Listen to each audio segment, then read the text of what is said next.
city of GIlroy is dealing with massive flooding that happened after all these days of rain. Yeah, that rain causing flooding in low-lying areas and roadways. It also has shut down Highway 101 for several hours. Thankfully, that's back open again. But Crawford's Will Tran is standing by live down in GIlroy with the latest on all of this. Will?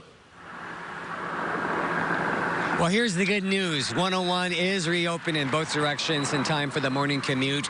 Clearly, you can see my hoodie is down, my jacket is dry. It is not raining for now, but they are buckling up for another round of rain in James area. You can see over my right shoulder what it did yesterday. You can see that sheen on the ground. So there's a lot of standing water all over the South Bay. Let me get you video. We talked about 101, right? So it came down really hard throughout yesterday morning into the early afternoon hours that at one point they had to take cars off of 101 at certain parts. And then finally, guys, at around 7:30, they were able to reopen both directions of 101. But that caused a traffic mess.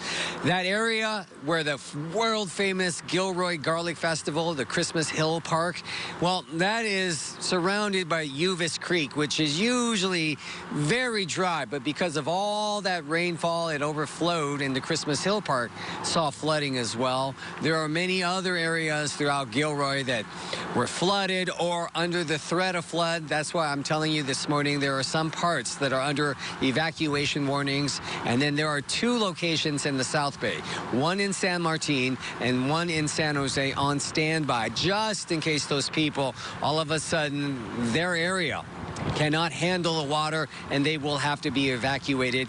Yes, we all take a beating, you know, as far as this rainfall, James and Daria, but GIlroy, being where it is historically dry until yesterday. We will move around this whole area and let you know exactly what's going on. But again, 101 in both directions, at least that is reopened this morning. Back to you. Okay.